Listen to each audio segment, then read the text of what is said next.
aba bana b'abangavu n'ingimbi bamenya ko haba hari kuba development y'imibiri yabo ku rwego rwo hejuru yihuta cyane hagati iyo myaka burya niho umuntu akurira ni naho umuntu agwingirira nubwo burya n'igwingire rishobora kuza mbere mu bana bato ya wenda aho ntituhajya kuko atari cyo kiganiro dufite ariko uyu mwana w'umukobwa w'imyaka 9 kugeza kuri 19 ashobora kugwingira ubuzima bwe bw'imyororokere bukangirika wenda mu byo ntari navuze nakoze training ku bintu bya nutrition ndetse n'umwihariko w'ibiganiro dukora duhuza ubuzima bw'imyororokere n'ibiryo kuko inshuro nyinshi reka nevuga inshuro nyinshi indwara zose abantu barwara dukuyemo accident zituruka ku mirire mibi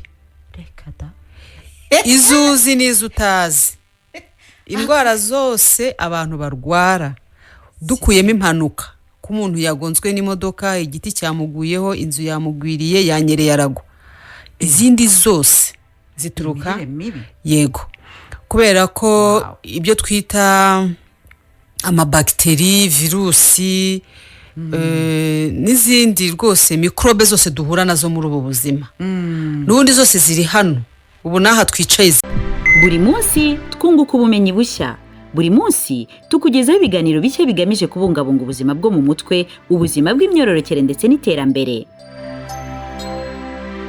agomba kurangiza kangahe mu kwezi kugira ngo agire ubuzima bwiza bibera mu mutwe hariho n'abatajya bavuga bya bindi byitwa umbabare hari ibintu bisigaye binsetsa umuntu ugasanga aravuze ndashoje ngo tugize gute kugira ngo kubera kwirinda kuvuga ngo kurangiza umwana w'imyaka 12 arwara te depression ku buryo yiyahura ari depression iterwa n'imibereho umuntu ababayeho ibibazo umuntu ahura nabyo ihungabana trauma ndabivuga nk'umu-psychothérapeute et puis n'umu-sexologue muri clinicien ibishishi se bivurwa na popompo aho ngaho niho bihera umuntu atangira no kwiheba bisa n'ibimupfukiranye ntabashe kubona yuko byonyine kuba ariho nabyo bifite yego byo biriho cyane mu rubyiruko mbwira ni ikiganiro kiguha ijambo ukabaza ndetse ukanavuga uko ubyumva inzobere zitwungura ubumenyi budufasha kubungabunga ubuzima bwacu ni buri cyumweru guhera saa 1 kugera saa 3 z'umugoroba kuri Keti Radio umugoroba mwiza ibihe byiza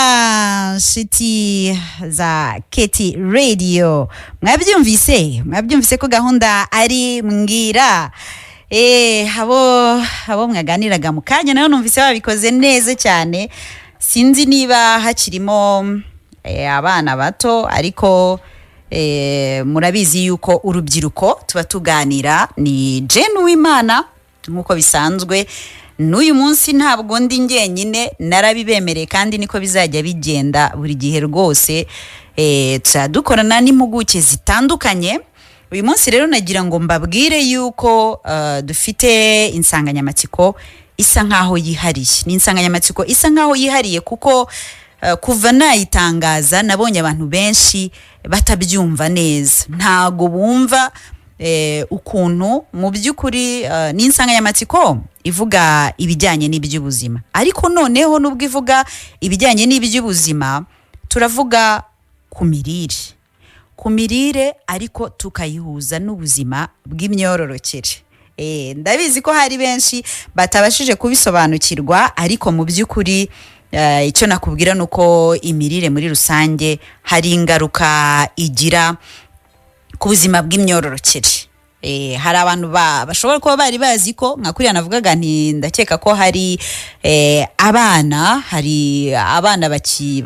bagikurikiye bagiteze amatwi hari abantu bakeka yuko ibijyanye n'imirire wenda imirire myiza igamije ko umuntu agira ubuzima bwiza ireba cyane abana wenda n'abakuze wenda n'abafite ibibazo runaka ariko urubyiruko ugasanga icyo kintu twarakibagiwe burundu ko urubyiruko narwo rugomba kugira imirire runaka utayitaho nyine ugasanga ubuzima bwawe burahungabanye ugasanga uhisemo guhora kwa muganga kandi murabizi yuko muri mbwira impamvu iki kiganiro gihari ni ukugira ngo tujye tuzana muganga agusobanurire ibyo ukeneye kumenya kugira ngo bigufashe kumworohereza akazi kumugabanyiriza imirimo we kuzajya guhura nawe aguca amafaranga akubwira ugomba gukora ibi ugomba kunywa iyi miti ugomba kubigenza gutya ugomba kubivanga gutya ngo ugende ari uko ubuzima bwose bwahagaze ahubwo iki kiganiro kiba ari cyo kugira ngo ujyeyo nako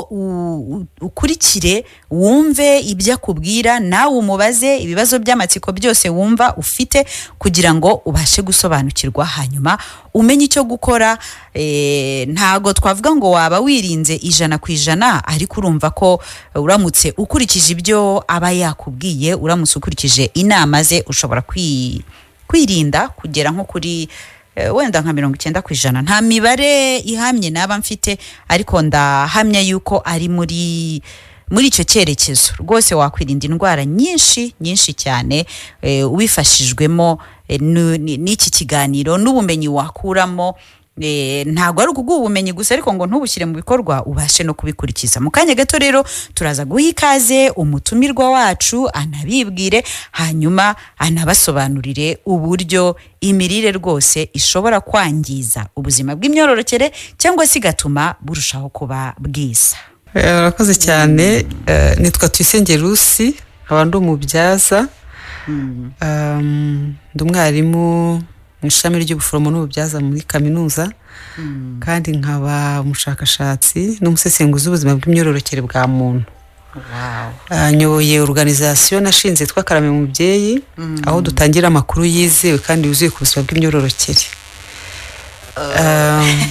Nguce mu ijambo nibutse ko kuri afishe twashyizeho ngo bloga, kuko buriya ngewe iyo nkubonye buri gihe mitambo nkubonamo umuntu utanga ubutumwa bujyanye nyine n'iby'ubuzima cyane cyane bw'imyororokere ubinyuje ku mbuga nkoranyambaga.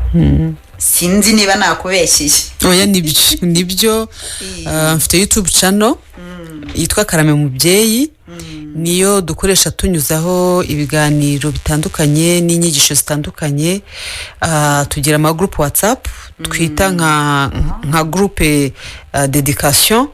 Izo groupe rero ziba zirimo abadamu batwite, tugira izibamo urubyiruko gusa, tukagira izibamo ababyaye ndetse n'abandi badamu bakuze, kuko ubuzima bw'imyororokere bufata mu ngeri zose. Aho ngaho rero tuhaganirira buri munsi ibyerekeranye n'ibibazo abantu bibaza n'ibyo bahura nabyo.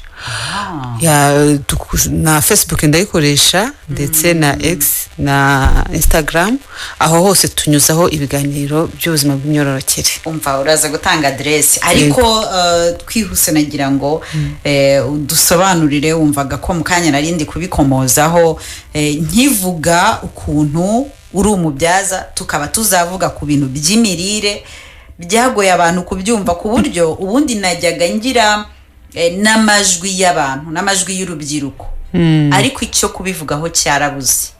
Ndibuka ko no mu magroupe neretse insanganyamatsiko ngira ngo tuganire, wumvaga bafiteho ibitekerezo bisa naho byunganira ikiganiro, atari ukuvuga ngo ni ibibazo by'amatsiko. Mpita numva ko ntago bari kubihuza neza, ubundi imirire n'ubuzima bw'imyororokere tukabihuza n'urubyiruko, kuko muri iki kiganiro tuba twiganirira n'urubyiruko cyane. Urakoze cyane, ubajije ikibazo cyiza. Wenda mu byo ntari navuze, nakoze training ku bintu bya nutrition, ndetse n'umwihariko w'ibiganiro dukora duhuza ubuzima bw'imyororokere n'ibiryo, kuko inshuro nyinshi, reka nivuga inshuro nyinshi, indwara zose abantu barwara dukuyemo accident zituruka ku mirire mibi. Izuzi n'izo utazi, indwara zose abantu barwara dukuyemo impanuka, ko umuntu yagonzwe n'imodoka, igiti cyamuguyeho, inzu yamugwiriye, yanyereye aragwa, izindi zose zituruka yego, kubera ko ibyo twita amabakiteri, virusi, n'izindi rwose mikrobe zose duhura nazo muri ubu buzima, n'ubundi zose ziri hano ubu naha twicaye zirahari. Ahubwo impamvu zitatuganza ngo zidutere indwara nuko umubiri wacu ushobora kuba ufite abasirikare bahagije barwanya cya kintu umubiri udakeneye. Abasirikare b'umubiri rero baturuka mu byo turya. Ni ukuvuga ngo nta handi hantu ushobora gukura abasirikare b'umubiri. Ngiye kuguha nk'urugero. Urugero rworoshye cyane cyane ku mwana, abana b'impinja. Umwana w'uruhinja wonsa amashereka ya nyina n'umwana w'uruhinja wanyweye amata, ntabwo ubwirinzi bwabo bungana. urugero rworoshye abantu wenda baba mu cyaro nkaho nibera babyumva kuko muri iyi minsi ntondi gukorera cyane usanga umubyeyi ajya guhinga ahetse umwana yagera mu murima akasasa igikoma cyangwa se igitenge akamurambika hariya bibaye rero bariya abana badafite ubwirinzi bukomeye cyane bajya bahora mu bitaro wa mwana akambakambira mu murima akajya arya bya byondo ugasanga ntabwo rero bariya abana bahora barwaye kubera ko imibiri yabo iba ifite ubudahangarwa kuko babonka amashereka ya ba mama babo bitandukana rero n'abana banyweye amata y'inka gusa cyangwa se aya mata yo mu bikombe bariya abana bo ubwirinzi bwabo buba buri hasi niyo mpamvu usanga inshuro nyinshi bahora kwa muganga uducurane twa hato na hato hari indwara abamama benshi bajya bakunda kumbaza ngo infection yo mu maraso ariko uzi ko ibyo bintu byigeze kwaduka abana bakarwara ariko uwo babwiye wese ngo ni blood infection icyo kintu nyibazaho buriya nuko nta bundi buryo abaganga babivugaho iyo ubudahangarwa bw'umubiri w'umwana bwagiye hasi akarwara agakorora cyangwa akandi kantu k'akamikorobe kamwinjiriye umubiri ukora abasirikare benshi bo kujya kurwanya kakarwara kandi umwana bikarangira arembye noneho bakora ibizamini kwa muganga bagasanga babasirikare bazamutse bikahita biba ikimenyetso cy'uko umwana afite infection ariko ntibamenye iyo ariyo ariko ntashukiretse bakoze ibyitwa culture kandi amaculture akenshi ntabwo mu Rwanda bakunda kuyakora mu bitaro bitandukanye si bayakora keretse iyo babona ari ibintu biri severe cyane ari umuntu urembye cyane cyangwa uhora agaruka ku buryo bajya gushakisha murumva rero yuko ikintu kiduha ubudahangarwa bw'umubiri ni ukumenya ibyo turya igihe tubirira n'imyaka dufite kuko buriya kurya bigendana n'ibintu bigera muri 4 abantu babenshi cyane batajya bamenya ubundi kurya bigendana n'imyaka uyu muntu ugiye kurya afite imyaka ingahe ku myaka ye akwiye kuba arya iki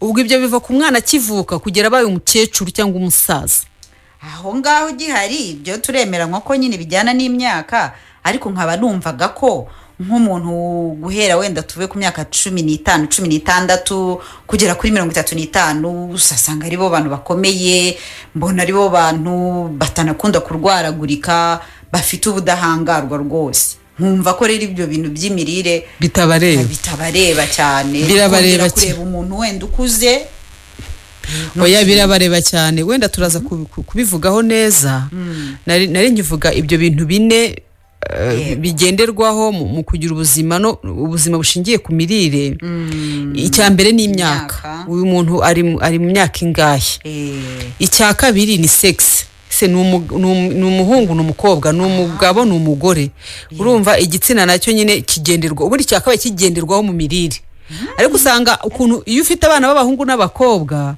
iyo utetse ibijumba n'ibishyimbo bose barabirya wateka amashaza n'umuceri bose bakabirya ntabwo uzasanga hari ahantu umubyeyi ashobora kuvuga ati uyu mwana wanjye w'umukobwa afite umwihariko w'ibyo agomba kurya umwana wanjye w'umuhungu afite umwihariko w'ibyo agomba kurya bishingiye ku buzima bwabo bw'imyororokere ubwo iyo tuvuze sex tuba twinjiye muri reproductive system nicyo biba bisobanuye ubwo iyo no ku bagabo no ku bagore no ku basaza n'abakecuru ubwo icyo nacyo kigomba gushingirwaho mu mirire icya gatatu kigomba gushingirwaho ni umurimo umuntu akora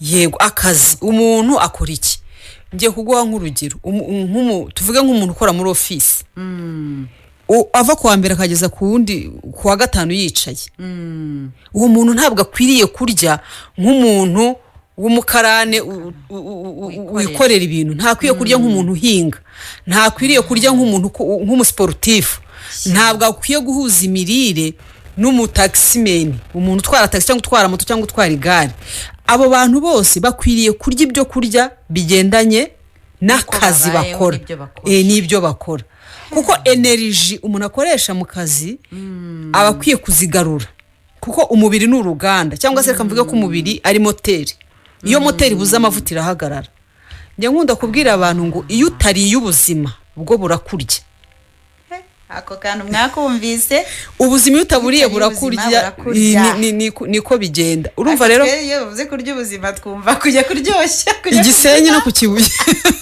ntabwo twumva ko ari ukuburya ku isahani ni ku isahani icyo si icya gatatu twaba tumaze kuvuga icya kane rero ari nacyo ngiye gusorezaho ni klima ikirere abantu babayemo cyangwa imihindagurikire y'ikirere. Biratangaza ko umuntu ibiryo arya mu gihe cy'izuba ari nabyo arya mu gihe cy'imbeho. Ibyo biratandukanye kuko uko umubiri wanjye ukora mu gihe cy'imvura ntabwo ari ko umubiri wanjye ukora mu gihe cy'izuba. Nkwiriye kuba nzi ibyo kurya rero nkoresha. Iyo mvuze igihe hazamo n'amanywa nijoro. Nijoro abantu bakwiye kuba barya iki cyane, kubera ko ibi byose rero uko ndangije kubivuga mu byiciro bine nizo ntandaro cyangwa ni cause cyangwa risk factors z'uburwayi bwose dufite. Ubwo ibyo bintu byose uko bigenda bikorwa nabi bigiye bifite ukuntu byirinkinga n'indwara. Indwara z'abantu bahora muri office ntago zo ndwara z'abantu batwara moto cyangwa batwara amagare. Ushobora gusanga nk'umuntu wenda ntanga urugero nko kuba motari cyangwa abanyonzi. Buriya bashobora kurwara cyane indwara zifata mu buhumekero. Kubera guhora muri uriya muyaga amasaha yose baba bari mu muyaga. Ariko ntago umuntu uba muri office wagiye mu kazi n'imodoka akahita ajya muri office ushobora gusanga arwaye izo ndwara. Noneho wa wundi uhora yicaye ugasanga arababara umugongo, rimwe na rimwe bagira ibibazo kuri reproductive system cyangwa ku bice byabo by'ibanga kuko bahora babyicariye. Yego. Ugasanga bo bazarwara wenda bazagira ibibazo by'hypertension, umuvuduko w'amaraso, nibyo by'umuvuduko w'amaraso cyangwa se diabete kuko bahora bicaye. Noneho uzanasanga bene bari abantu bahora mu ma office bagira amadureri cyangwa bagira uburibwe budasobanutse. Imikaya yabo irabababaza. Umuntu agusanga ahora yinanura, iyo badakora siporo. Abenshi ndabafite ahantu nagiye mbimenyera nta bundi bushakashatsi nagiye nkora kubera ko akenshi ubuzima nkurikirana bw'imyororokera ari ubw'abagore oye. Ahubwo abagore bambaza ibibazo abagabo babo bafite. Tiko umugabo wanjye ahora aribwa, ko umugabo wanjye ahora ataka, nkahita mubaza umugabo wakora iki? Umugabo abayeho gutati ubuzima bwe ni laptop. Ni wa muntu afite laptop ku kazi akajyana laptop mu rugo. Ubwo iyo atashye icyo abahinduye ni office ariko akazi kaba gakomeje. Bene abo rero bagira indwara zabo zitandukanye. Bakaba bakwiye no kugira imirire nawo nyine igendanye. Yemwe umva reka duhande dufata akaruhuko kuko ndumva icyo nababwira ngewe mfite agakaye n'agakaramu kuko ibi bintu ndumva biri ku rundi rwego. Hari ukuntu umuntu amenya ibintu ukibaza ukuntu utarubizi ukumva uratangaye. Sinzi namwe niba ariko bimeze. Mbibutse yuko turi bufungura umurongo wa telefone rwose vuba akimara kudusobanurira ndahita mbaha umwanya kugira ngo mumubaze mwisanzure ariko muze kumbwira niba namwe mutatangaye. 0788 33 ni nayo nimero ya Keti Radio kuri WhatsApp. Ubwo rero ushobora kwandika cyangwa se ukaza guhamagara igihe kigeze. Yes, turacyakomeje kuganira ni Jane Wimana hamwe na Ruth Tuyisenge. Turimo turavuga kubijyanye n'imirire uburyo ishobora kwangiza ubuzima bw'imyororokere. Ubundi yatubwiye ko imirire n'ubuzima muri rusange. Hari akantu yavuze keza cyane nagakunze nzanya nagasubiramo ngo iyo utari ubuzima burakurya. Rero yararimo atubwira ati imirire umuntu yakagombye kuyihitamo cyangwa se kuyitoranya kugira ibyo yibandaho akurikije ibintu bine. Yavuze imyaka ye, igitsina cye, umurimo ni ukuvuga uburyo akoreshamo imbaraga ndetse n'ikirere niba hashyushye cyangwa hakonje. Ibyo bintu biba bitandukanye. Ubwo ni igihe nijoro na kumanywa. Nijoro na kumanywa. Yego. Ubwo rero nagira ngo duhere kuri iki cy'imyaka kuko urumva kijyanye n'ubundi n'ibyo turimo tuvugaho aka kanya. Turimo turaganira n'urubyiruko. Dufite abantu ubwo utiyumvamo yihangane araba afite undi yumviye ariko nawe hari ibyo aba yumviyeho bimugirira akamaro. Dufite abantu bari mu kigero cyo guhera ku myaka reka dufate 15 kugera kuri 35. Abo bantu ndakeka ko uhita ubijyana n'igitsina niba ari abahungu cyangwa abakobwa, abagabo cyangwa abagore. Barya ibiki bishobora gutuma ubuzima bw'imyororokere bwabo buba bwiza. Urakoze cyane Jane. Abo bantu uvuze guhera ku myaka 15 reka munyihanganire ngewe manureho gatoya ku bakobwa duhere byibuze ku myaka 9 kuko ubu dufite icyegeranyo cy'abakobwa bashobora gutangira kubona imihango bafite imyaka 9. Urumva rero uwo mwana watangiye kubona imihango ku myaka y'9 ubuzima bwe bw'imyororokere bwatangiye gukora. Nawe rero abakwiriye kumenya ku bahungu bo wenda 15 sava ntacyo ariko ku bakobwa biba byiziyo niyo mpamvu nyine sexe ikonta sexe ni ngombwa kuko n'ababyeyi wenda badukurikiye bafite abana b'abahungu n'abakobwa bakwiye no kumenya ko hari ibyo basangira n'ibyo batandukaniraho kubera ko na sexe zabo ziratandukanye. Reproductive system y'umuhungu cyangwa ubuzima bw'imyororokere bw'umwana w'umuhungu butandukanye n'ubuzima bw'imyororokere bw'umwana w'umukobwa. Umwana w'umukobwa ajya mu mihango abakeneye imisemburo itegurwa ry'imisemburo reka mvuge gutyo rikwiriye cyangwa ryiza kugira ngo igihe cye cy'imihango nikigera aza ubwo buzima azaba yinjiyemo icyo cyiciro kindi cy'ubuzima azaba agiyemo kizabe cyiza. Challenge dufite rero cyangwa ibibazo byinshi duhura nabyo wenda mu makonsultation y'ubuzima bw'imyororokere nko mu bakobwa niho ndi kwibanda cyane uzasanga dufite ibibazo byinshi by'imihango. Uko kandi abana b'abakobwa bagira imihango igoranye bakiri bato niko tuzagira abagore benshi bazabura urubyaro cyangwa se kubyara bizagorana. Hahandi uzasanga nibashakaga gutwita yatwise ariko inda yavuyemo yatinze gusama yasamye ihuri. Ibyo byose ni ibibazo mpura nabyo mu makonsultation nkora byose bitewe n'ibyo yariye n'indyo mbi. Yego niyo mpamvu wenda nabonera kugushimira no gushimira Kiti Radio mwateguye iki kiganiro kuko ntekereza ko iki ni ikiganiro cyakabaye gifasha urubyiruko koko nk'uko bivuga ariko kikanafasha ababarera kuko urwo rubyiruko uvuga niba abana bakiri mu miryango baracyarerwa imyaka 9 kugeza kuri wenda reka dufatire ku 9 ku bakobwa kugeza kuri 21 kuko leta irabashyingira ariko na 18 hari ukuntu bari babyemeye impamvu zifatika hari ukuntu itegeko ryabivuzeho ariko uyu mwana kuva ku myaka y'9 kugeza ku myaka 18 yo tuvuga cyangwa 19 abakiri wabo izo mpamvu zituma ashaka hari muri interna yego reka turetse interna kuko interna buriya interna nta kintu ndibivugeho kuko mvuze interna ibiryo imibiri y'abana ikeneye nta bibayo. Abana bari muri interina barya ibyo kurya babona ntago barya ibyo bakwiye. Aho ngaho rero muri interina nta kintu kinini cyane turubuze ko havuga kuko nta bushobozi dufite bwo kugira icyo tuhahindura ariko mu rugo twahahindura kuko niba uri umubyeyi niyo mpamvu twaje gusanga ko na ya mirire igendana n'igihe. Uyu mwana ugiye kumugaburira ryari ngewe ndabyibuka kera twajyaga tuva ku mashuri kuko akenshi twize mu interna tukiba mu rugo twese tukira abana tukira abanyeshuri ariko twavaga ku mashuri ikintu najyaga mbona mama yakundaga kutugaburira n'imboga. Ababyeyi ba kera nabahanga ku rwego ntajya nsobanukirwa kandi babaga badafite amashuri menshi ariko yabaga azi ko abana bavuye ku mashuri bagomba kurya imboga z'icyatsi. Twasangaga isombe dodo amaepinari ugasanga izo mboga tutabona ku mashuri we azibandaho byaduhaga stock. Nagira ngo rero n'abana n'ubu ngubu babyumve ndabizi ko iki kiganiro hari uzagikurikira kuri YouTube kwa kundi ava ku ishuri avuga ngiye nkumbuye ifiriti ngiye nkumbuye araza avuga ngo bagas urumva ibyo turabigira mu biryo byangiza kuko yumve yuko nibamuha imboga atari ukumwanga ahubwo ari byo byiza niba atanazimuha azisabe kuko ashobora kubwira ababyeyi be ko arizo zimufitiye akamaro. Ngira ngo nyuma y'iki kiganiro igikoni cy'abantu kiraza guhinduka. Abafite amahirwe yo kuba badukurikiye baraza gusanga hari amakosa menshi cyane bakoraga mu mitegurire y'ibiryo.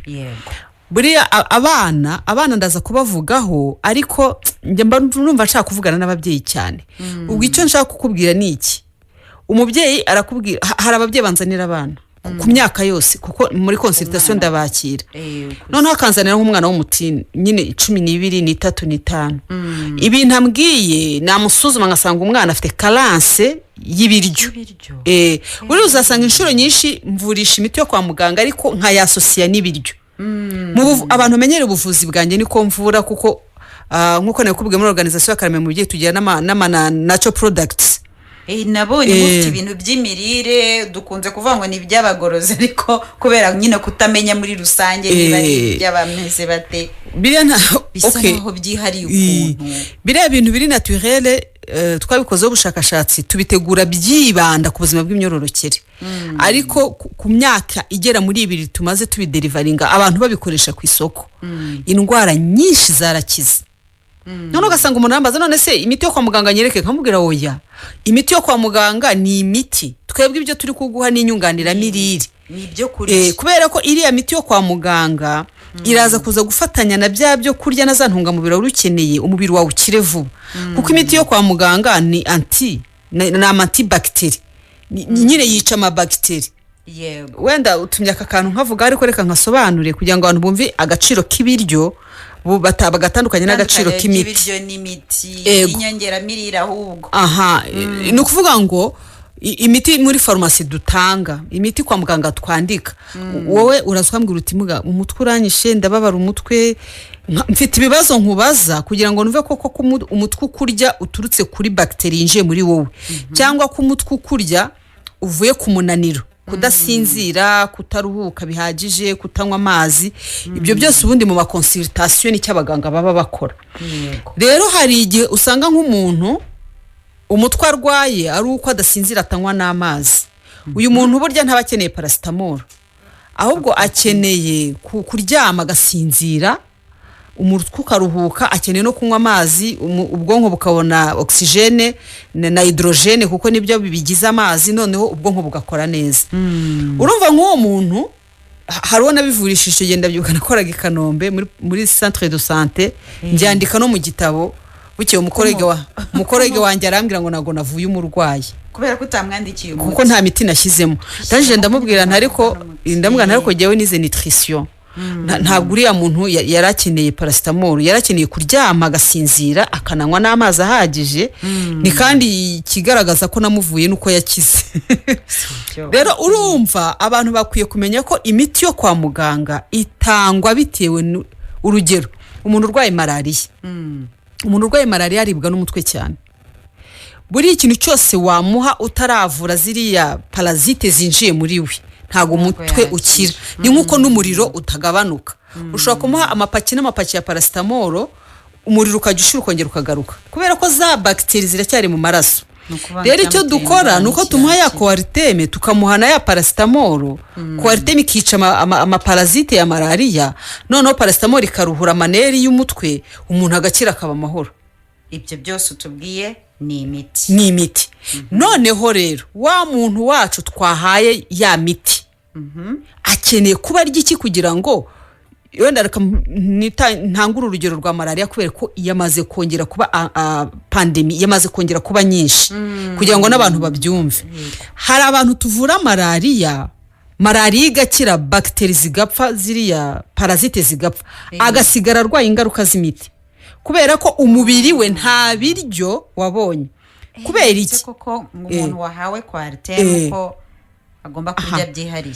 n'umuntu wafashe kinini ubwo biterwa na stage malaria iriho yego ibi ngibi ndi kubivugira iki kuba twamuhaye paracetamol tukamuha coartem cyangwa tukamuha kinini ntabwo bihagije ntabwo umuntu umufite akwiye kuryama ngo asinzire impamvu ibi ngibi mbishyiraga akarongo niki nuko wa murwayi wacu wa malaria afite n'iseseme rimwe na rimwe aranaruka n'ibiryo byamunaniye ariko iyo ukomeje kumuhereza byo kurya ukamuhendahenda nk'abantu bakoresha coartem bagirwa inama yo gukoresha ibintu bifite amavuta kubera ko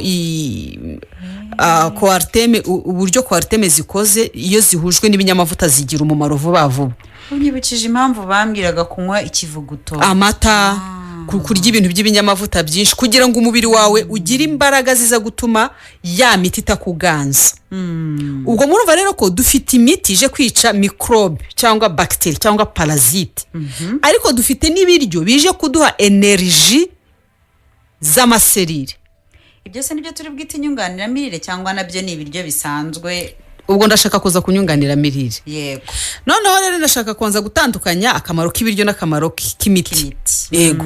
Niyo mpamvu inyunganiramirire cyangwa ibiryo bigendana n'imiti. Icyo twita inyunganiramirire rero ni iki? Dukoresheje iryo zina ubwaryo rirabisobanuye. Ni ukunganira imirire.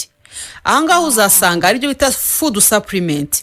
Aya ma food supplement abakize cyane cyangwa afite target y'imyinyungugu n'amavitamine abarimo. Tuvuga urugero. Reka wenda ntanga urugero ku mudamu twite. Umudamu twite kubera ko atunze abantu babiri, niba yaryaga isahani imwe ari wenyine yarakwiye kuba arya amasahani abiri kugira ngo bya bindi bimutunga biboneke, ariko nibijya gutunga umwana nabyo biboneke. Ntabwo ushobora kubona rero umuntu wariye amasahani abiri icyarimwe, ntibanabishobora na za stress ziba zihari na twatubazo tw'iki. Wa mudamu rero iyo yariye yasahane ye y'ibiryo agafata yanyunganiramirire, ahita yunganira bya byo kurya. Niba byari birimo wenda urugero proteine kuri purusa 25 kandi akeneye proteine kuri purusa 50 kugira ngo ashobore gusavayivinga, nitumuha inyunganiramirire ikize kuri proteine kuri rwo rugero rwa 25 turuzuza za 50 asabwa n'umubiri buri munsi. Ni ukuvuga ngo inyunganiramirire nazo ntizisimbura ibiryo. Icyo numvisemo nuko ziba zikoze nk'imiti kuko ziba zirimo intungamubiri nyinshi icyarimwe, ariko zikaba ari ibyo kurya mu by'ukuri, ariko zidasimbura ibyo kurya. Kuko ntiwafata inyunganiramirire gusa ngo ureke kurya, ahubwo kuri rwa rugero rw'ibyo ukeneye za nyunganiramirire ziza kuzuza bya bindi waburaga, noneho umubiri wawe ukagira balance nutritionnelle tuba twifuza ko umubiri ugira. Tugaruke kuri ka kantu rero nubwo twavuze cyane, cyangwa wenda tubanze dufate akaruhuko kugira ngo kuko hari igihe usanga abantu tuba hasi ibintu byinshi cyane icyarimwe ntibyinjire neza, ariko ka kantu k'imyaka n'ubundi aba turi kuganira ibyo bagomba kwibandaho. Kugeza ubu hari icyo numvisemo cy'imboga, nabwo cyane cyane ku bakobwa, sinzi niba ari kuri bose. Ni kuri bose? Ni kuri bose. Ahangaha wenda mbere ko tujya mu karuhuko, icyo tuba tugambiriye nuko aba bana b'abangavu n'ingimbi bamenya ko haba hari kuba development y'imibiri yabo ku rwego rwo hejuru yihuta cyane. Hagati y'iyo myaka burya niho umuntu akurira, ni naho umuntu agwingirira.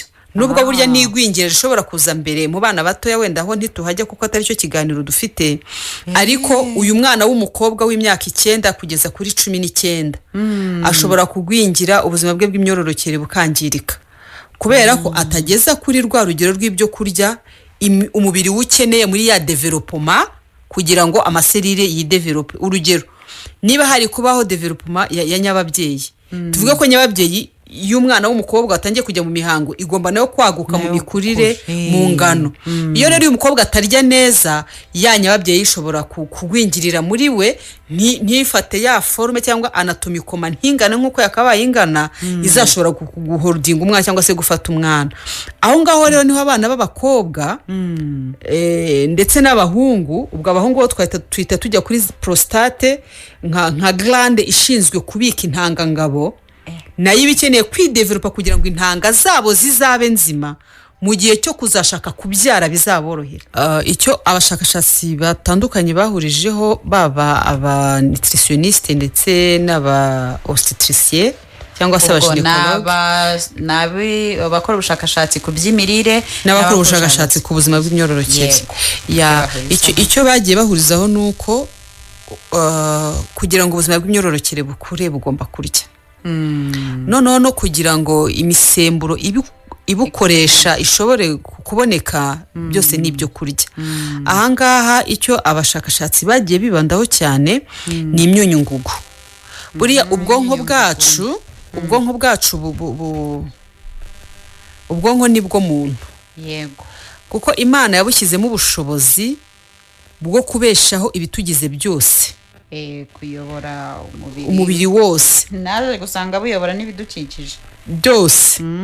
Ikintu rero ubwonko bukoresha kugira ngo ibyo bice ubundi ubwonko bw'umuntu nta n'umuntu urabwiga ngo aburangize buri mu specialiste wese yigaho agace undi akiga agace undi akiga agace ariko icyo muri rusange amakuru ahari ni uko ubwonko bwacu kugira ngo bushobore gutanga ayo makuru kandi bushobore gutanga ayo makomande neza bushobore no gukontorora ibyo bintu byose bugomba kuba bufite energy cyane cyane rero ku byerekeranye n'ubuzima bw'imyororokere ahangaha ndashaka kuvuga ku bakobwa n'abahungu ibyo bahuriraho ikintu cya mbere ubushakashatsi bwagaragaje ni uko ubwonko bwacu bukenera icyitwa omega 3 omega 3 ni proteine ikenerwa cyane n'ubwonko kugira ngo bushobore kubona imbaraga zikora ya misemburo ishinzwe ubuzima bw'imyororokere ko numvise bavuga ko iba mu bintu bidasanzwe bitari byo tumenyereye cyane mu mirire yacu niyo bavuze ngo amafi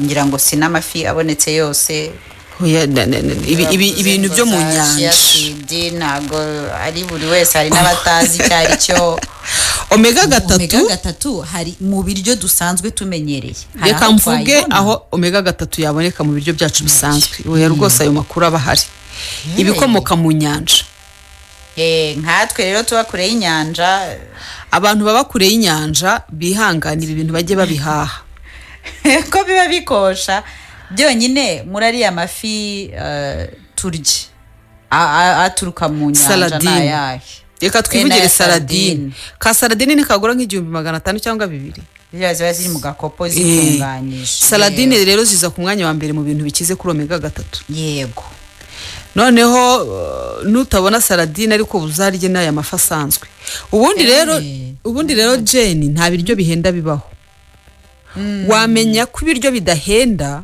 ugendeye kuri bire abantu bishyura kwa muganga nanone kuko umuntu iyo agiye kwivuza ibyo bintu njya nkunda kubiganirira abantu kuko ngewe umuhamagaro wanjye reka mbyite umuhamagaro uri muri prevention than curative kurinda abantu kurenza kubavura uri mu mwanya wawe ahangaha yego kuko nicyo dushaka kubwira abantu yego njye nigeze kubwira abantu twari turi kumwe mu kiganiro babwira ntago n'ukuri ibitaro byafunga muramutse mubaye bazima ahubwo mwagabanya iriya burden y'abaganga imirongo tubagabanyiriza akazi mwagabanya noneho kabazaboneka nubwo baba ari bake ariko muganga ntazabura akazi ikindi abantu bagomba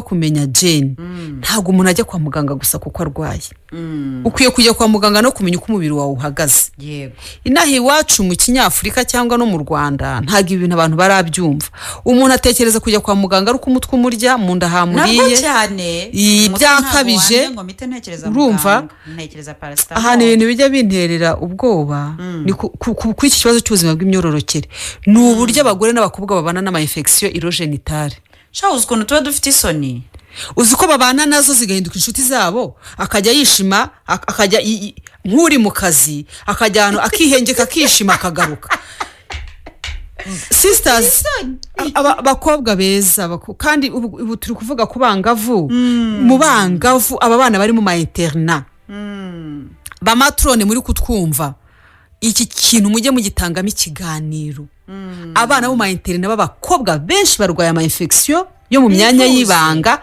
kandi ntibivuza urumva ni handi umwana w'umukobwa azaza kwivuza byaramurenze yatangiye kugira ama complication azavamo na bwa bugumba turi kuvuga noneho aba bana b'abakobwa ugasanga afite isoni ariko reka ndeka abana b'abakobwa ubu reka tuvuge reka tuvuge abagore badukurikiye kuva ku myaka 30 kugeza kuri 45 aba nabo babana nazo amahoro muyakura yo kubana na infection ni ikintu kibi cyane twigarukire ndabizi ufite ibintu byinshi cyane byo kutubwira reka twikomereze twivugire rero ariko uzagaruka buri kandi uzabona umwanya wo kugasobanura ukwako reka nivugire rero ibyo ubwonko bwacu bukeneye twari tumaze kuvuga omega 3 ko tuyikura mu mafi kandi rwose nigeze kubwira umumama yabuze amafaranga yo kugura amata y'umwana ndamubwira ngende ugurisha ishakoshi cyangwa ugurishe baze umwana wabona kandi amata wa mugani yambaye neza umudamu ariko arikanga ndavuga se kuki utagurisha ishenete wambaye mu ijosi kubera iki abantu bakeneye arye kumva neza. yuko iyo utariye ubuzima bwo burakurya aka igihe- kantu ndakandika ahantu igihe cyose utekereza ko omega 3 ahantu iboneka no mu magi irimo ubu kandi nimvuga amagi ntagire umuntu ntera amabuye giye pondezi ntago nyemera nk'amagi ku buzima bw'imyororokere ahangaha ndi kuvuga ku buzima bw'imyororokere byaba byiza abantu bakoresheje amagi reka twe kuvuga abanyarwanda kuko wenda hari n'abantu bari hanze y'u Rwanda batwumva amagi y'inkoko zitoragura ngo ni bayu cyangwa se amagi y'inkoko zifite umuhondo y'umuhondo amapondezi asigaye ari umuhondo ubu sinzi no kubitandukanya biragoye kereka wenda kureba ko wakundi kaba ari gato gusa aho bayacururiza bo barabikubwira kandi ndumva bataba nk'abantu boroye inkoko z'amagi rero icyo bashobora kudufasha nuko biriya biraro simbizi izi nkoko barera vuba vuba ntago nzi ibyazo niba bigize nta bushakashatsi ndajyamo ariko baramutse bagiye bongera muri byo kurya by'inkoko ibyatsi bagahinga nka dodo bagahinga epinari njye nagiye mbona mu bantu bateye imbere iyo bagiye korora inkoko barabanza bagahinga imboga inkoko zizarya uri kumva none nk'umuntu akabanza agahinga nka dodo kandi guhinga dodo ntabwo ari ibintu bigoye ubu se bazihinga ngo mujye muzisangira urazihinga ukazisangira n'inkoko inkoko ikaguha amagi kubera ko digestion y'inkoko n'uburyo inkoko izakora igi hazazamo ibyo byose dukeneye udashobora kubona ahandi hantu niyo mpamvu rero amagi akenewe hano nko ku bantu bafite abana b'abakobwa b'abangavu batangiye imihango byaba byiza bagiye babaha igi rimwe ku munsi ariko ry'inyarwanda reka dukoreshe iyo ngicyo kimenyerewe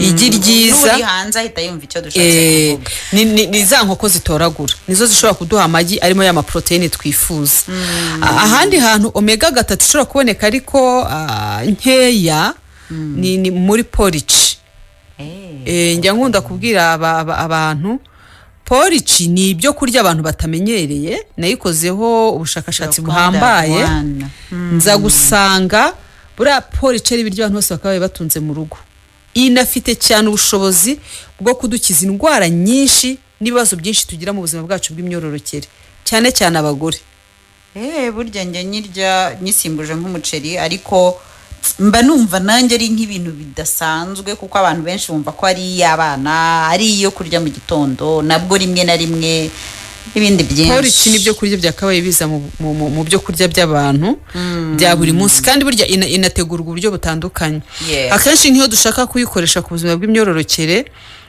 tuyiraza mu mazi tukayiburendinga mu gitondo tutayitetse tukayivanga n'imbuto yego ari mbisi ukayinywa ntabwo nabyo nari mbizi nari nzi ko igomba guteka uze kuyinika mu mazi ejo mu gitondo uzayivange n'umuneke uburendinga urye uyinywe iba ariyo breakfast uyinywe unywe iyo smooth imeze gutyo uzambwira icyo wumvishe iranaryoha cyane ibi nahumura ubwo rero ibindi bintu bikenewe rero twatuma tureba omega 3 byinshi umenye uzajya usobanura gahoro katubwira gusa urutonde bishobotse wenda icyo babikuramo niyo byakugera rumwe cyangwa bibiri kuko ndakeka ko ari byinshi ariko ikindi nuko iki kiganiro kiba ari n'icyo kugukangura kugira ngo nawe wikorere ubushakashatsi nawe wakwishakashakira ukareba ese ni ibihe biribwa byabungabunga ubuzima bwawe bw'imyororokere bitewe n'uko uri umuhungu cyangwa yuko uri umukobwa cyangwa se niba uri umubyeyi akaba ari abana bawe ugaburira ubwo ndavuga ingimbi abangavu ukamenya ibyo wabagaburira wakora ubwo bushakashatsi kuko ndabizi neza ko ntago ikiganiro kimwe twabirangiza byose ahubwo tugenda tuvugaho bike bike ikindi wenda twavuga ku rubyiruko abahungu n'abakobwa ni uko usibye ko bakeneye gukoresha ariya mafi n'amagi twari tumaze kuvuga na porridge twari tumaze kuvuga bakeneye imboga rwatsi iyo tuvuze imboga rwatsi ntabwo tuba tuvuze dodo gusa ahubwo ni imboga zifite ibara ry'icyatsi ahangaha imboga abantu abashakashatsi bahurijeho kandi abantu hano tudakoresha cyane ni imboga zitwa brokoli. ko nabonye ku isi yose brokoli abantu batazikunda n'ukuntu ari nziza. Brokoli ifite ubushobozi bwo gutunga ubuzima bw'imyororokere cyane cyane ko yifitemo amakakama akoreshwa n'ubwonko kugira ngo imisemburo yacu ibe balanced. Kuko inshuro nyinshi ibibazo byo mu buzima bw'imyororokere tugira ni hormone ziba zabaye nkeya cyangwa ziba zabaye nyinshi. Rero izi mboga zifite ibara ry'icyatsi zifitemo imyunyungugu cyane cyane nka brokoli igira feri nyinshi, ikagira zinc, ikagira na acide folique. Iyo rero ni imyunyungugu yifashishwa kugira ngo imisemburo y'ubuzima bw'imyororokere ishobore kuba regularize, igende neza. Izi mboga rero zirakenewe rwose. Abantu muteka mu rugo mukwiriye gutandukanya amoko y'imboga dufite ariko abana bakayarya. Ababyeyi benshi baravuga ngo abana banjye ntibakunda imboga, ukarekeraho. Hari amoko menshi cyane. Njyewe rero nzitanga nk'imiti. Hari n'uburyo wazitegura butandukanye. Zishobora kuba ari dodo ariko ukazitegura mu buryo bwinshi butandukanye ku buryo umwana yazirya. Tuvuga imboga rero, nibutse abatetsi ko nta mboga zigomba kurenza iminota 15 ziri ku muriro. Kugira ngo amavitamine naya myunyungugu iticwa n'umuriro. Cyane cyane amavitamine aboneka mu mboga nka vitamine C. Iyo ihuye n'umuriro ntago rero imboga zigomba kuba zihiye cyane. Tuvuga ikindi kintu tuvuga ku mboga ku buzima bw'imyororokere, navuga igitunguru na tungurusumu. Bifite umwihariko ukomeye cyane. Buriya igitunguru na tungurusumu biramutse biriwe ari bibisi, amakakama yabyo n'imyunyungugu ibigize n'uburyo byifitemo uburyo byifitemo kuba ari antibiotique. Kuko nka tungurusumu ifite hafi % nka 95 kwica amabacteri yinjira mu mubiri w'abantu. Ni nayo mpamvu umwuka igira abantu benshi bananirwa ari bwo bushobozi bwo kwica imyanda. Impamvu abantu barya tungurusumu bakagira uriya mwuka mubi, ukambije agahanga iba kuri televiziyo abantu baba bose babibona ko nawe utazirya. Ntabwo nzirya ari bisi, nzirya mu bitetse. Reka mvuge rero, ngiye kubaza hari ukuntu umuntu wenda yazishyira mu dusalade nibura kugira ngo bipfe koroha, kuko pe nawe urabyumva. Cyane cyane wibuke ko niba ngewe nkambije agahanga kandi nshobora kwigomwa nkavuga nti nubwo bitandyoheye reka mbirye. Urubyiruko wishyira mu mwanya uwo wa mujene w'imyaka 25 ufite amahitamo, ushobora kuza agahita yabona ibiri ku meza agahita avuga ngo nge sinshonje. Abajene rero, abajene ikintu cya mbere bakwiriye kumenya nuko imyaka barimo ntihoraho. Imyaka irahita indi kaza. Bura naje gusanga jene ntabwo urubyiruko rwacu runanirana, ahubwo urubyiruko rwacu ntirugira amakuru. Nuko abatabizi ntago baba babizi. Hari umwana w'umukobwa yiganaga n'umukobwa wanjye, yajyaga mu mihango akaryama iminsi 5 yose hasi, aribwa ababara yenda nko gupfa. Nuvuga ngo uyu mwana ko yari yaragize ihahamuka ryo mu mitekerereze kubera imihango. Noneho umukobwa wanjye aza kumubwira ati ku mama wanjye yakuvura, kuko nikora ibintu nkora tuba turi kumwe kenshi. Umwana ku nshuro ya mbere ntiyabyumva, ariko kubera ko kuntu atinya imihango biza kurangira bampamagaye. Umwana muha imiti, ndamubwira nti imihango nirangira uyitangire. Namuhaye izo food supplement, by the way nta nubwo ari imiti yo kwa muganga. Namuhaye food supplement kuko ngiye icyo nakoze niki na mixinze ibintu nyababyeyi ye ikeneye n'ibyo ubwonko bwe bukeneye kugira ngo kuri imisemburo kandi byorohere muri nyababyeyi ntababare. Ejo bundi mama we yarampamagara ambwira ati naguhiki ko no kwishuri bumiwe. Uyu mwana w'umukobwa akibona izo product ntabwo yazinyweye. Kubera ko yarazirebye aravuga ati ko ibyo wavugaga nyine. Umukobwa wanjye aramubwira ati ibi bintu uri kwanga nibyo bivura, nibyo bizagufasha, wowe bigerageza ubikoreshe, nibitakuvura uzabihagarike. Ariko yemeye kubikoresha kuko yaramaze kubona amakuru umwana n'uyu munsi yabaye muzima. Ya minsi 5 yaryamaga nta kiyiryama kubera ko yahoraga aryamye yaranatsindwaga, uyu munsi nta gitsindwa. Rero ikibazo urubyiruko rufite ntabwo ari uko bakwanga ibintu tubaha, ahubwo ntibazi cy'ibyo bintu bibamariye.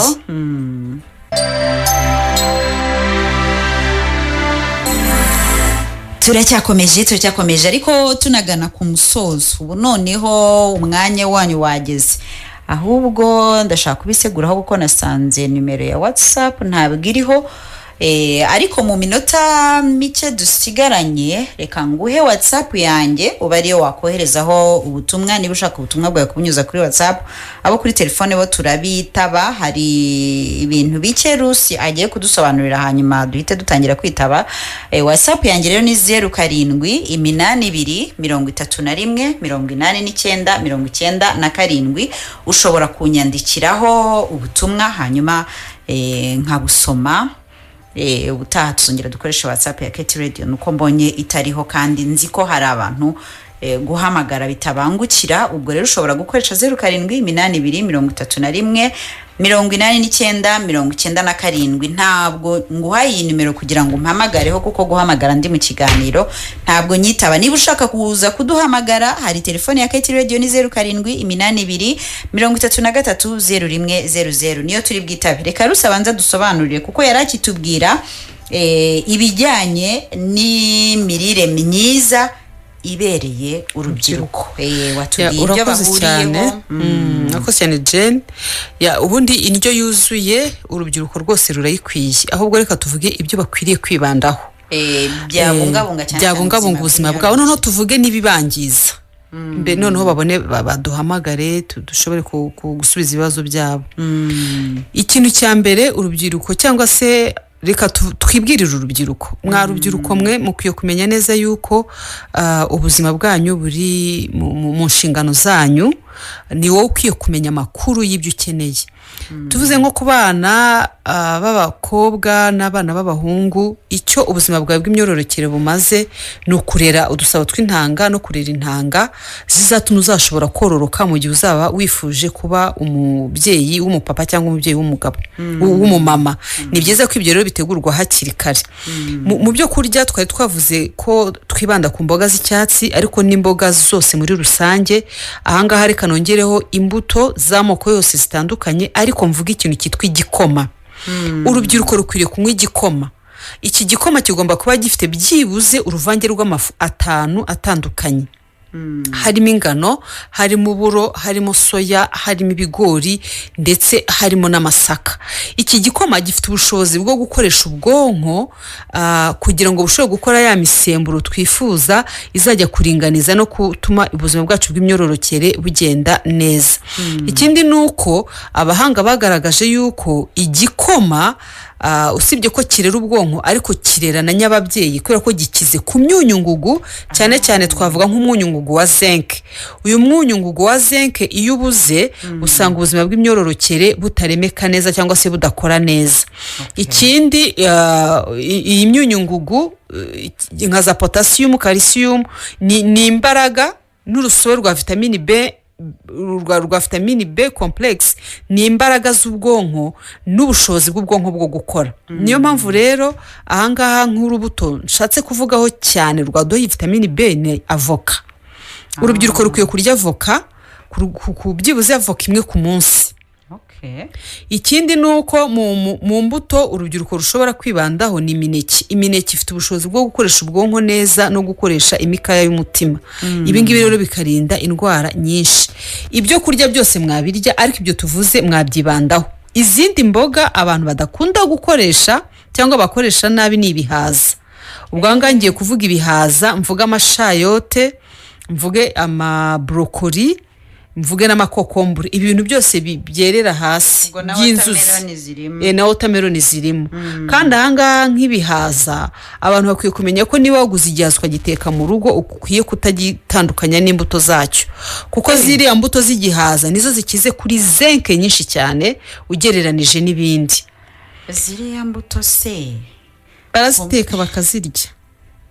cyangwa bakazikaranga bakazijya nk'ubunyobwa. wenda ibyo bisa hariho abashobora niba mukunda nko guteka ibihaza mwajya muzishyira ku ruhande zaba nyinshi mukazikaranga mukazisekura zigahinduka nk'ifu y'ubunyobwa. yego ikindi urubyiruko nyine uzasanga nko mu mapati mu birori ntushobora kubona urubyiruko rwaruye igihaza. bahita barura amafiriti bakarura umuceri n'inyama n'imboga bakazihorera. biriya ntabwo ari byo.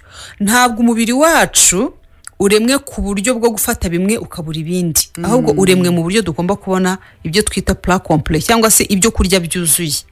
rero ibihaza ni ibiryo abantu bakwiye kwitaho cyane. ikindi kintu nashakaga kuvuga ni uko urubyiruko rwacu nk'ababyeyi birahenze, ariko reka mbivugeho nabyo kuko ni ibyo kurya byiza by'ubwonko byajya bijya mu byo kurya by'abana nk'abo bafite urubyiruko. ibintu byitwa amanatsi, za cashinatsi, amasezame n'ubunyobwa burimo, ariko nka za amande ni ibyo kurya by'ubwonko.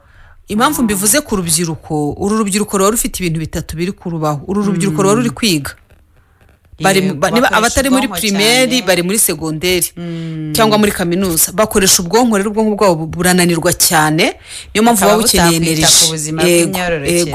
bakeneye kurya ibintu by'amanatsi kugira ngo bigarure energy z'ubwonko. ikindi uru rubyiruko ruba ruri gukura, za ngingo zabo ziba ziri gukura vuba vuba, kuko hari imyaka igera nko ku myaka 18 ingingo zakoze ntizibe zigikura. bakeneye rero kuba babirya kugira ngo bazajye kugera kuri iyo myaka yo kudakora, cyane cyane nk'amagufwa bararangije kubona ibikwiriye byose. ndimo rero wenda ngana ku musozo kugira ngo babaze, reka mvuge ko kimwe mu bintu byangije ubuzima bw'imyororokere bw'urubyiruko n'ubuzima muri rusange ni ibintu tugura mu maduka, amasinakisi cyangwa se ibi bintu biri artificial, nk'aya mafiriti acuruzwa mu masashi, amapingozi, ibi bintu byose dukunda byo kugura bifunyitse byabaye bavuga ko baba barabiprosesinze. ibi byo kurya byose biri processed. ubundi abahanga bavuga ko izi processing z'ibiryo zakozwe mu ntambara ya kabiri y'isi yose, zikorerwa abasirikare bari bagiye kujya ku rugamba batazabona uko bateka. ubwo urubyiruko rukwiye kumenya n'amateka. mbabarira turekeraho kuko message mfite aho ubwazo ni nyinshi cyane. hanyuma bampamagara kuri telefone yanjye, mumbabarire ntago ndi bubitabe. niba ushaka guhamagara hamagara kuri 0788330100. niba ushaka kohereza message kuri WhatsApp koresha 0788318997. telefone ya mbere katuyitabe. Keti Radio, alo? Alo? Yego turakumva. Munaze mute? Tumeze neza. Turavugana nande, uherereye he? Munavugana na Kwizera mbere kwishaba. Kwize wakurikiye ikiganiro? Mbishemo bike ariko nabyumvishe. Hari icyo ushaka kubaza? Nashakaga kumva ibyo mwavugaga urubyiruko rugomba kuba rwakakira. ibyo mwavugaga nko ku gikoma, ngo urubyiruko rukwiye kunywa igikoma. urubyiruko rw'iki gihe niko mbona kunywa igikoma byanze, mbona bibereye abasinzi. ni ikibazo pe. ahubwo mudusubiremo neza ayo mafu ukuntu umuntu yayavanga. iferusi zose abivuze neza. n'ibihaza mbona bateka imbuto n'ubundi bakazivanamo. keretse nk'ahantu hari abakecuru niho bazibika. izo ngizi nta musore wazirya rwose. ubwo rero bisubireho. urakoze. hari uwanditse ngo muraho nimudusobanurire ibiribwa umuntu uri mu mihango yakoresha kugira ngo ataribwa bayi. reka rero ibi mvuge yuko tuzabiganiraho ikindi gihe, ikiganiro cyihariye rwose. wenda usubiriramo uwo nguwo uko bavanga amafu. yego arakoze cyane. ahangaha uko amafu ashobora kuvangwa, ushobora kuvanga amafu ku rugero rungana. Niba wafashe ikiro cy'amasaka ugafata ikiro cy'ingano ugafata ikiro cy'uburo ugafata ikiro cy'ibigori, ahangaha byaba byiza bakoresheje ibigori biseye atari kawunga. Noneho bakanakoresha byibuze muri ibyo byose mvuze bagakoreshamo inusu ya soya, kuko buriya soya ni nziza kuyigira nyinshi, ariko kandi intungamubiri za soya ziri nabyita ko ziri nka zifite ukuntu ari nyinshi cyane ku rwego atari ngombwa ko ingana n'ibindi binyampeke. Yego, rero icyo gikoma kivanze gutyo, kandi byaba byiza bakakivanga n'isukari, ntibaze kukinywa barunzemo isukari, ku buryo iyo fi bivanze n'isukari bagatekera hamwe. Ariko ubundi byiza kurushaho ni nuko isukari bayireka. Ntabwo urubyiruko rwareka isukari kuko kitarimo isukari babaye batakinywa, ubu noneho kitarimo isukari bakimira. Ariko ahangaha wenda icyo twavuga ko isukari bayitekanye atari na nyinshi cyane nta kibazo, kuko baba bakora imirimo myinshi y'imbaraga ya sukari n'undi bakayikoresha. Ishobora kutangiza. Keti Radio, alo, yego, turavugana nande, uherereye he? Uravugana na Mukeshimana Vumiriya. Vumiriya, uherereye he? Uherereye mu karere ka Nyabihu, nanjye ndi kubumva kuri Keti Radio. Hari icyo ushaka kubaza? Nshaka kubaza nyine nk'uyu muntu agiye mu mihango akaribwa cyane mu nda, ubwo yakora iki kugira areke kujya araribwa? Ibyo tuzabikorera ikindi kiganiro. Ibyo rwose ni birebire. Kayezu ndakusuhuje. Hanyuma undati ko bavuga ibitera imbaraga, ibijumba, igikoma, dodo, imiteja, ibijumba, ibishyimbo, amashu na avoka n'umwembe, ibyo nabyo birimo ngo nabyo ntago ngira ngo hari ibyo atumvisemo, arabivangavanze. Ariko reka tumufashe kuri ubu buryo. Imboga n'imbuto ziri mu birinda indwara. Ubwo uruboga rwose n'urubuto rwose uzi bibarirwa mu birinda indwara.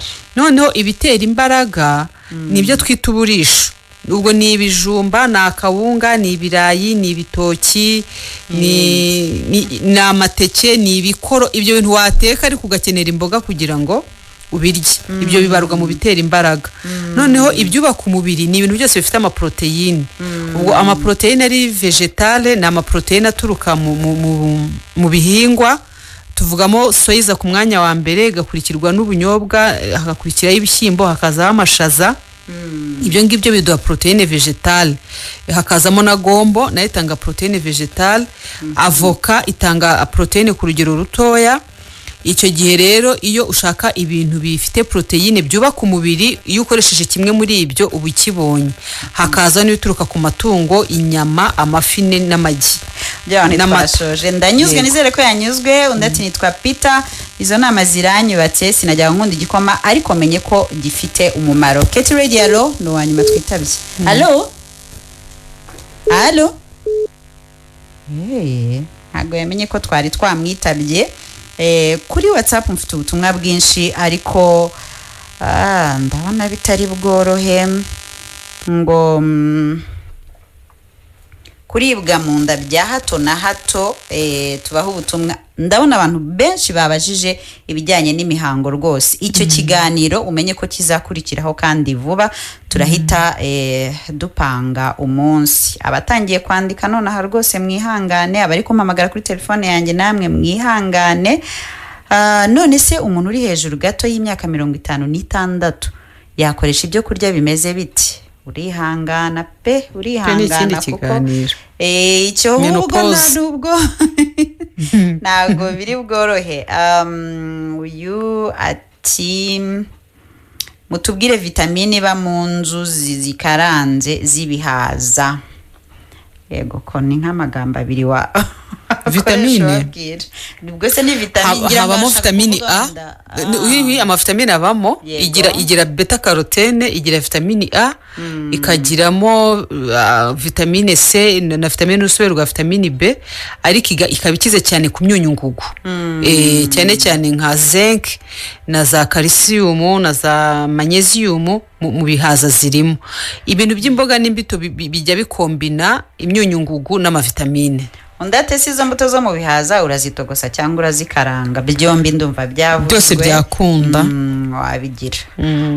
Turubyiruko rukunda inzoga ariko nibumva iyo nama mubagira ni Ndorimana imusanze nibyo rwose urakoze cyane. Inzoga bazihagarike cyangwa bazigabanye kuko zica ubuzima bw'imyororokere ku rwego rwo hejuru. Uyu ngo yareri Karongi ngo ntago yarazi ko sex ifite indwara zivurwa. Indwara zose zibasira ubuzima bw'imyororokere. Erega sex ni urugingo nkuko dufite amaso, amatwi, intoki. Ntabwo sex ari urugingo rwihariye. Oya ni urugingo rw'umubiri wacu. Umuntu nyetse nimero yanjye rero kereka ari ukunyandikira gusa ntago yimpamagaraho ngo bikunde kandi ya Keti Radio nayo uba amasaha yarangiye ntacyo yakumarira ahubwo nimero ya Rusi akaba yariyo musaba reka yitubwire duhita murakoze cyane nk'abo bafite ikibazo cy'imihango ibarya nomero yanjye rwose yabafasha ni 0788 54 32 29 ongera uyisubiremo 0788 54 32 29 cyangwa se mujye kuri Karame Mubyeyi ya TV munyandikire muri comment ndahita mbabona naho nshobora kubasubiza no kuri WhatsApp nabasubiza. Okay, ubwo rero murakoze naho ubutaha icyo ntababwira nakagaruka baravuga ngo karyoshye ntigahora mwitama ariko rwose Rusi azagaruka vuba. Nzagaruka ndabibemereye. Buri munsi twunguka ubumenyi bushya. Buri munsi tukugezaho ibiganiro bishya bigamije kubungabunga ubuzima bwo mu mutwe, ubuzima bw'imyororokere ndetse n'iterambere.